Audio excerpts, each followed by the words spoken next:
Hello and welcome to our channel Forensic Science Public Desk India.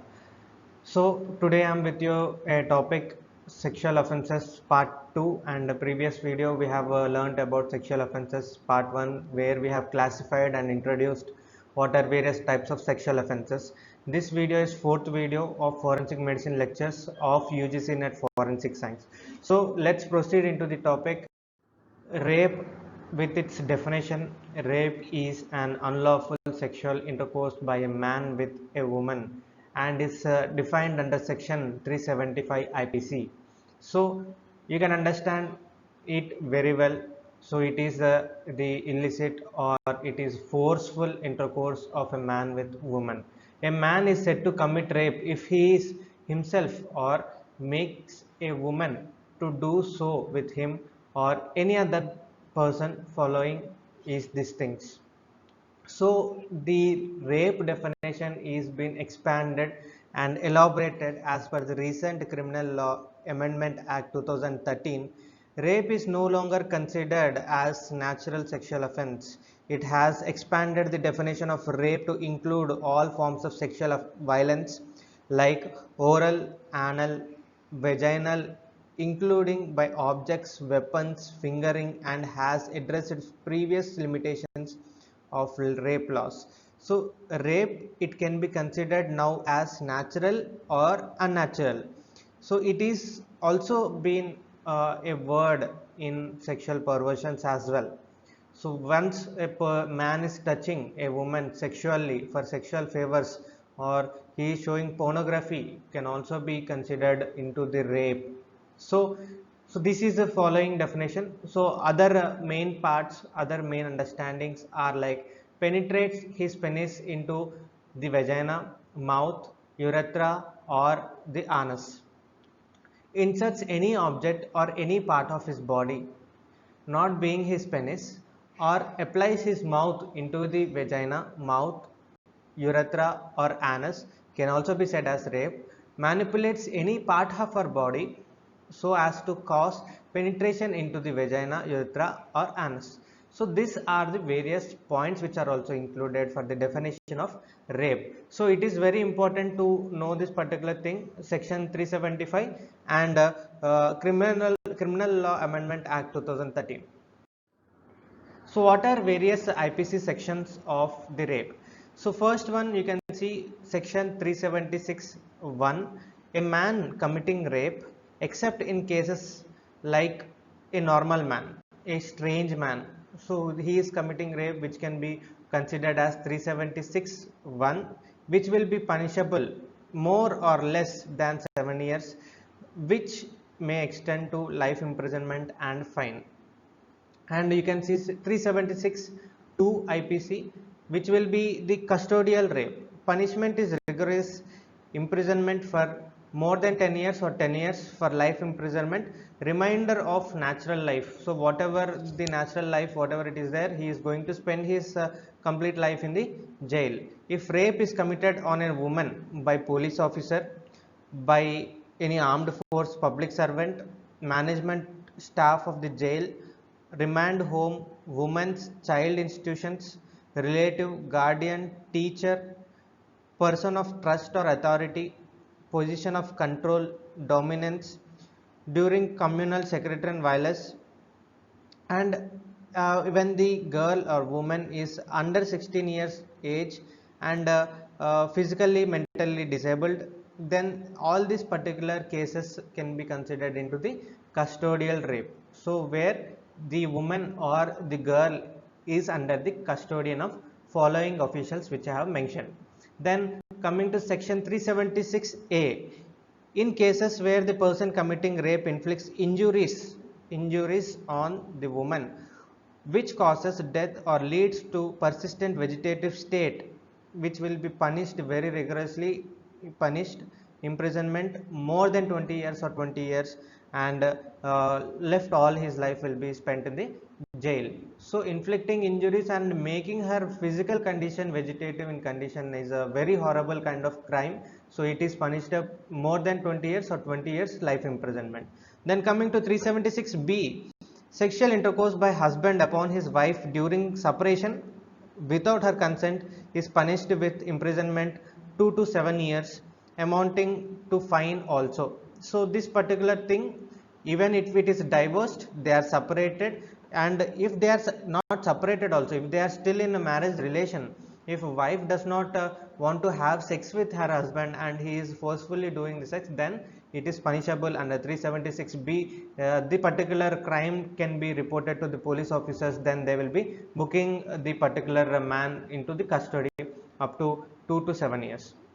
Then next is 376C IPC.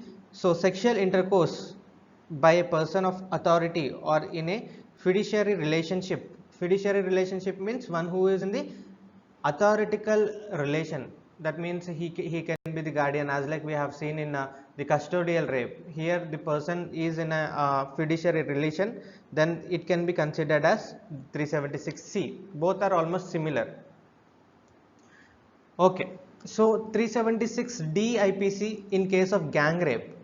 So punishment is very rigorous, as like you have seen in 376A. D also gives punishment of 20 years or more than 20 years life imprisonment. And 376E IPC deals with repeated offenders, those who are committing the offense like rape or sexual assault or sexual related crimes number of times. The same woman or different woman, whatever it is, they are doing these particular crimes, they should be in life imprisonment. That is what the 376E says. So these are the various types of IPC sections which are relevant with rape, and these are various punishments. Very importantly, you have to remember, even these particular things are also asked in UGC net in the match the following pattern. Next, what constitutes rape? The slightest penetration of penis within the vulva, passage of glands between the labia, with or without emission of semen or rupture of a hymen constitutes rape. There need not to be intercourse and act may not be complete. So this particular thing can be said as rape. So if you want to understand what is glands and labia and vulva of these are reproductive organs, reproductive parts of the genitalia in male and female as well. So you can search that and you can understand what are those means. And this particular thing is no need of intercourse, no need of penetration of penis. So it is just any of the action. Rape can be committed even when there is inability to produce an erection or ejaculation. There is no need of the particular erection or ejaculation. If the man is attacking for sexual favor onto a woman, even though he is not having erection or ejaculation, he can be booked for rape. Okay, rape can occur without causing any injury, and hence negative evidence does not exclude rape. So the doctor should mention only the negative facts, but should not give the opinion that rape has not been committed. Very particular, very important point. So if the victim is approaching to medical facility considering herself as a rape victim, and the doctor is not observing any kind of a struggle kind of thing or resistant injuries, so obviously when a woman is being attacked by a man, she will be struggling and she will be resisting from that particular attack. There are certain crimes which may occur, drug facilitated rapes you can see. Drugs such as the benzodiazepines, refinol, gamma hydroxybutyrate are referred as date rape drugs. So these are used by the people to commit rape kind of crimes, and they will be attacking on the woman. At that particular condition, the woman will not be exhibiting any kind of external injuries, and rape will still occur, and semen samples can be collected from the vagina. Next, legal sections which are relevant related to rape. So here we can see treatment and information to the police is one of the important point. All hospitals, public or private, should immediately provide first aid or medical treatment free of cost to the survivor, victim of rape or acid attack also, and should immediately inform to the police under section 357C CRPC. Okay, denial of this particular treatment of such victims is punishable under section 166B IPC with imprisonment up to 1 year to the doctor or the nurse who is in the hospital. So this is most important point. And next is punishment of revealing the identity of a rape victim. Most important section here you can see. So this will be giving punishment up to 2 years. Who will be generally punished in this? That is media. If anyone prints or publishes the name or any matter which may reveal the identity of victim of rape, then he is punished with imprisonment up to 2 years under section 228A. And that's why we see the rape victims who are there, like Disha case you can see, or Nirbhaya case you can see, these are not the original names of the victims, these are the duplicate names. If you are posting anything on the social media, if you are expressing your feelings, or if you are expressing your whatever things on social media regarding any rape case, you should not reveal the name of the rape victim. Then coming to presumption of consent in prosecution of rape under section 376 IPC, when sexual intercourse by the accused is proved, okay, there is a semen in the vagina, and the question is whether it was without the consent of the woman, or she states in her evidence before the court that she did not consent, the court shall presume that she did not consent. So it completely depends upon what woman says, it is not what accused says. Okay, so if she is saying I did not agree, I did not accept any kind of sexual activity with the man, then it can be considered as rape. So cross examination in rape trial, this is important to the defense lawyers. It is not permissible to put questions in cross examination of victim about the general immoral character, and court should not describe her to be loose character. So none, the lawyer nor the judge nor any kind of advocate who is there in the court nor the police officers cannot judge the morality, that means the particular character of the woman in the cross examination. Courts in which rape offences to be tried, this is section 26A, and previous one 146 Indian Evidence Act. The offence under 376 should be tried as far as practicable by the court presides over by woman. So whatever it is there, it should be taken into the court, and immediate action, immediate trial should be conducted. And recording of statement, the statement of the survivor or victim should be recorded and videographed by a woman police officer only, and officer should get the statement recorded by judicial magistrate as soon as possible. This order should be taken from the judicial magistrate, and it will be coming under 154 CRPC. You can understand this. Recording of the statement should be done videographically. And if you see section 309 CRPC, the time period of trial of rape cases, the inquiry trial of an offence under section 376 should be completed within a period of 2 months from the date of commencement of examination of witnesses, and without any adjournment or any other delays. So this particular thing should be remembered. According to 309 CRPC, only 2 months is the gap which is given to the police investigator or the medical officer to produce the reports and send it to the trials. And trial of a rape case are to be held in camera by woman judge magistrate if available, and allowed to printing and publication of proceedings in rape cases subject to maintaining anonymity of the parties. So this particular section you have to understand little clearly. 327 2 and 3 are dealing with whatever the judgment, whatever the things which are going on in the court, in front of the court of law, should be recorded in the camera, and it should be published, not in the newspaper. It should be published within the judiciary and the lawyers or the judges who are involved or who are going to take up the case again next time. So this particular thing should be remembered. These are the various important sections. It may be asked, and generally also these particular sections are very important to support yourself with the knowledge from knowledge law. Examination of rape victim. So we can see here there is a flow chart. First, suspected rape survivor, that should be first going to the hospital. So the minimum period what it is given by World Health Organization is 2 days. So within 48 hours the rape survivor must approach the doctor or medical facility, so that we will be able to collect proper forensic evidences and support the crime whatever it has happened. So and it is also suggested not to have bath, or not to change the clothes, and not to wash your body. So this is like the particular things which should be followed by the rape survivor if she wants to prove the reality and truth. Okay, so anyhow, if she is approaching to the medical facility, she has to follow all the guidelines which are given by the doctor, and doctor duty is to give most priority to the rape victim, not to any other patient. So irrespective of jurisdiction, if rape occurred in another place and she is coming to another place jurisdiction, at that time the doctor or nor the police officer cannot reject the treatment or taking up the case. First they have to do the prior things. So there is exception here. If the doctor is having another patient who is about to die, then the preference should be given to that patient instead of the rape victim. So rape victim is secondary in this particular case.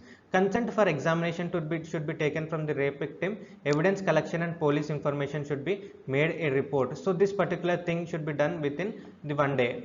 So they have to collect all the evidences, they have to pack it, they have to send it to the forensic science laboratory, and they have to do the examination. So that is secondary. The particular collection kind of evidence collection kind of thing should be done within a day. So what is the history, what happened? So age estimation, physical examination of the body of the woman, and local examination where actually near the vagina, near the genitalia parts of the woman should be searched for injuries, and other struggling injuries should be there.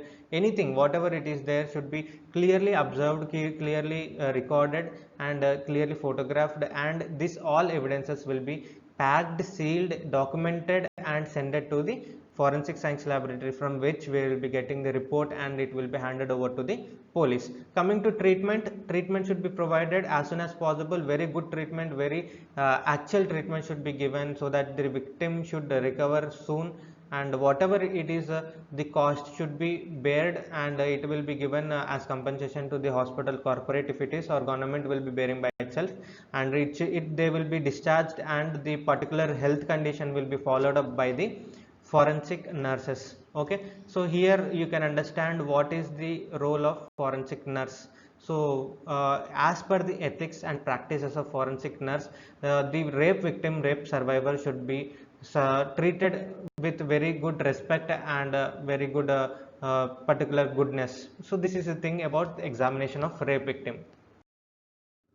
So physical examination and local examination are the two types of examinations which are conducted on the rape victim. So if you see this particular image, you will be understanding what are the various signs of injuries and what are various specimens which should be collected from the external body. So injury on the head or scalp or black eye. So these are the injuries which will be seen by the people who are committing rape, and also showing the psychological condition like sadism. So buccal mucus or teeth, when the buccal coitus is conducted on the woman, at that time you can collect the evidences from the mouth as well. And abrasions and bruises can be seen near the neck part and the shoulder parts, where the person wants to bite or he will bite. So at that time you can see the bite marks, size of the bite marks, and photographs of the bite marks can be taken for the evidential purposes. And defense injuries are generally seen in the forearms. So when the person is struggling, or he is defending himself from a certain kind of injury, whether it is weapon or it is a physical assault, the person will be defending himself by the forearms. So you can see the injuries on the forearms. Broken fingernails. So this particular thing will happen when she is reverse attacking the person, and bruises, and abrasions can be seen near the thighs and the particular leg parts. So these are the various parts where you can see the injuries, and this particular thing should be photographed. Coming to specimens, we can collect the scalp hair, swabs from blood stains, seminal stains, and bite marks. So where we will be getting the various bodily fluids like blood, semen, and the saliva.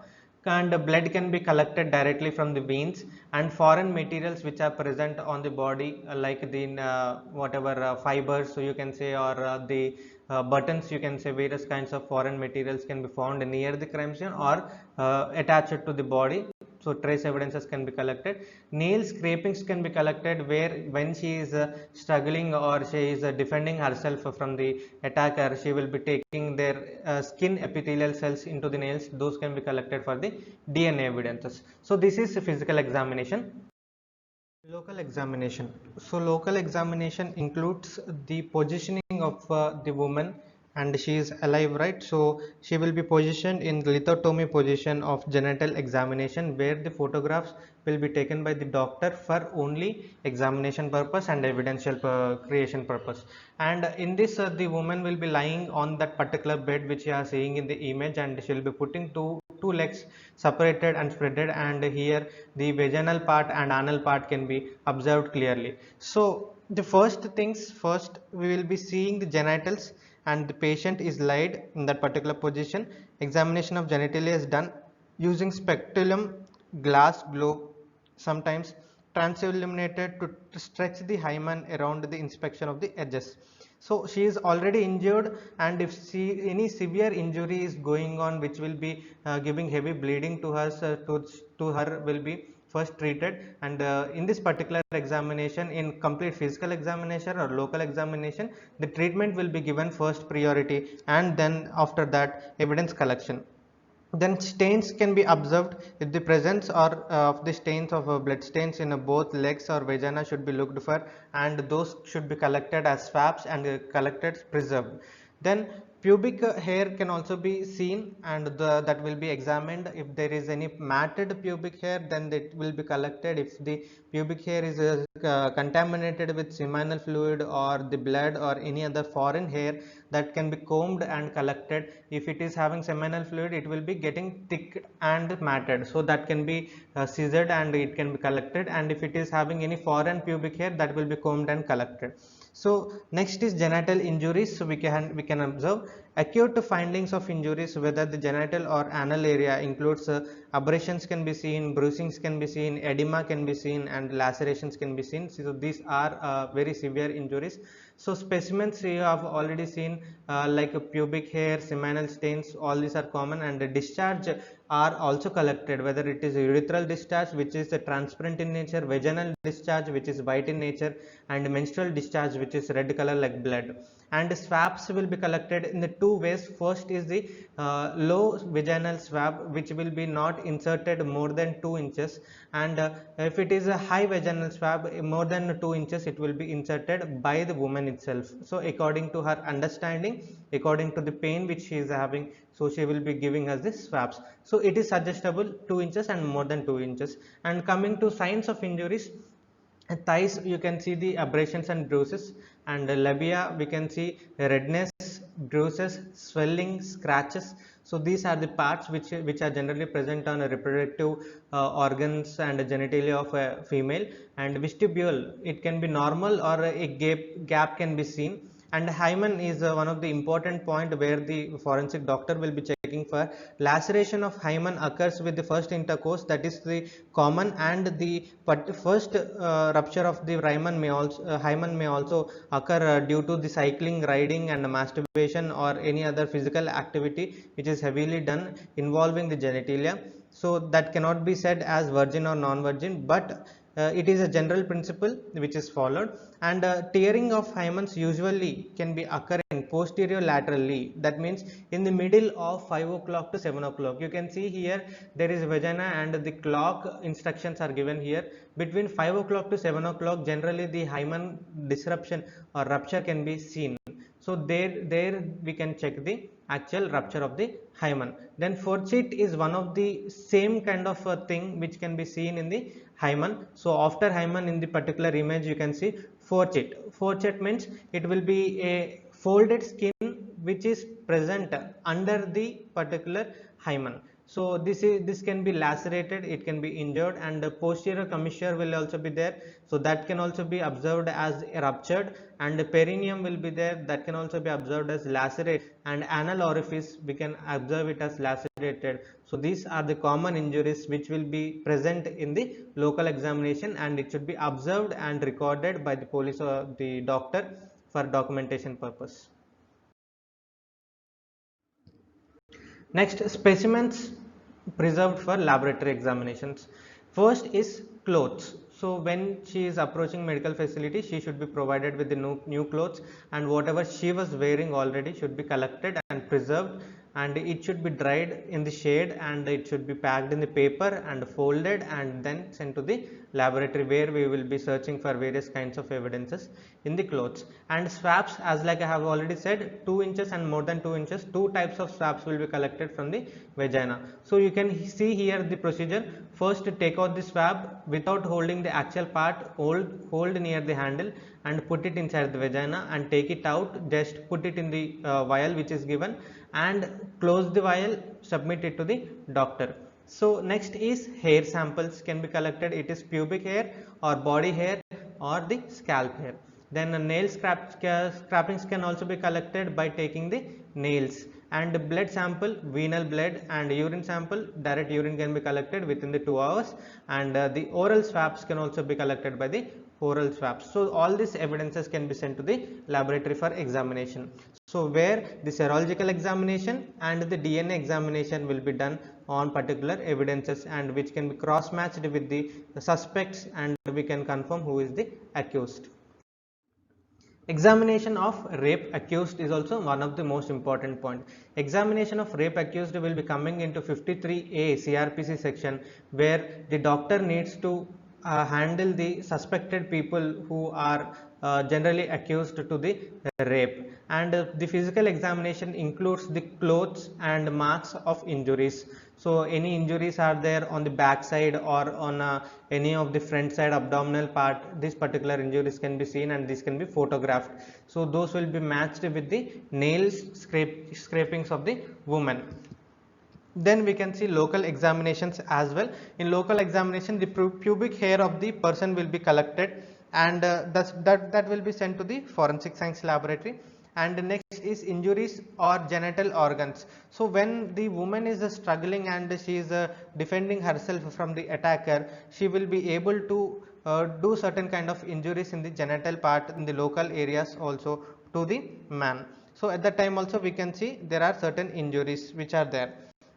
The next is smegma. Smegma means this is a kind of a bacteria which is present in a male's genitalia, and if it is not washed properly, this smegma will be present. It is white in color, and it can be collected, in which it will be having other epithelial cells of the woman as well. So this smegma, thick cheesy secretion along with the desquamated epithelial cells and smegma bacilli.